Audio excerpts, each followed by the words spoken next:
জুনের 10 will be historic day because সেদিন হামজা এবং সমিত সোমের অভিষেক ঢাকার মাটিতে, বাংলাদেশের মাটিতে আমাদের জাতীয় স্টেডিয়াম হবে ইনশাআল্লাহ। হোয়াটসঅ্যাপ মেসেজ বলছে ইটস অ্যামেজিং। আমাদের সকলকে এবং বিএফএর সকল মেম্বারকে থ্যাংক ইউ দিয়েছেন ফর দ্য সাপোর্ট, এবং উনি বলেছেন যে is looking forward. Welcome home Samit সোম।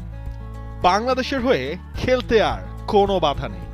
ফিফার অনুমোদনের পর এটাই ছিল সমিত সোমের প্রথম অনুভূতি। 10 জুন বাংলাদেশের মাটিতে জাতীয় স্টেডিয়ামে হামজা চৌধুরীর সাথে সিঙ্গাপুরের বিপক্ষে মাঠে নামবেন সমিত সোম। জন্ম নিবন্ধন থেকে শুরু করে পাসপোর্ট তৈরি, কানাডা ফুটবল অ্যাসোসিয়েশনের ছাড়পত্র, ক্লাবের এনওসি সবশেষ আবেদন করার 24 ঘন্টার মধ্যে ফিফার চূড়ান্ত অনুমোদন। সব যে হয়েছে চোখের পলকে।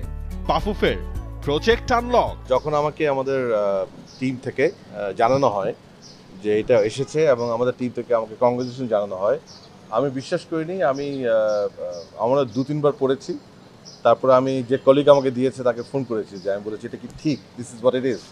So of course it was a great surprise to us, but at the same time a great moment of joy. So yes, it was absolutely unexpected, এবং এই ক্ষেত্রে আমি আবারও বলতে চাই আমাদের সম্মানিত সভাপতি তাবিদ আওয়াল এবং তার যে ইমেজ আছে বিশ্বে, ফুটবল বিশ্বে, ফিফা ওয়ার্ল্ডে, তারই একটি প্রমাণ যে কত স্বল্প সময় তারা আমাদেরকে দিয়েছে।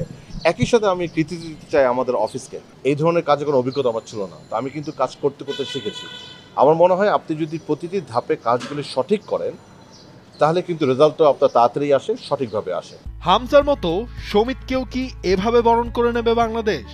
সমিত সোম আসবেন কবে? হামজা চৌধুরীর শেফিল্ডের মৌসুম শেষ হয়ে যাবে সে সময়। তবে সমিতের কানাডা প্রিমিয়ার লিগের যে তখন ব্যস্ত সময়। ওনার ম্যাচ আছে জুনের 1 তারিখ, জুনের 9 তারিখ, জুনের 15 তারিখ। সো 1 তারিখে খেলাটা উনি খেলবেন, খেলে উনি রওনা করবেন। আমরা দেখবো এখন logistic wise which will be the most convenient flight.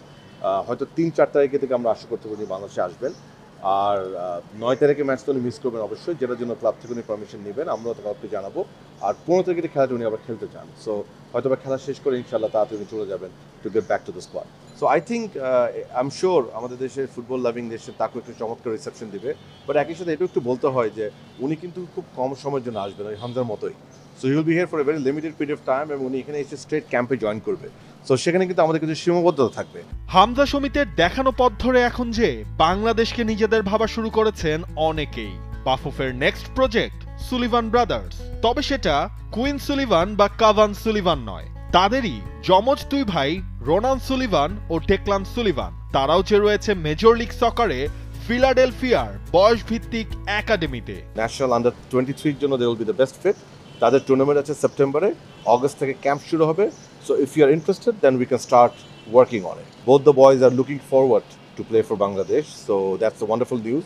So আমরা এখন আজকে অফিসিয়ালি ফেডারেশনের পক্ষ থেকে তাকে একটি চিঠি পাঠাবো যে তার অনুমতি নিব তাদের জন্য কার্যক্রম শুরু করতে পারি, and inshallah we should be getting it very soon. তারপর আমরা এটা নিয়ে কাজ শুরু করব ইনশাআল্লাহ। হামজা ইফেক্ট যেন এসবই বাফুফের সাথে সম্পর্ক স্থাপনের জন্য একের পর এক প্রতিষ্ঠানে ছোটাছুটি।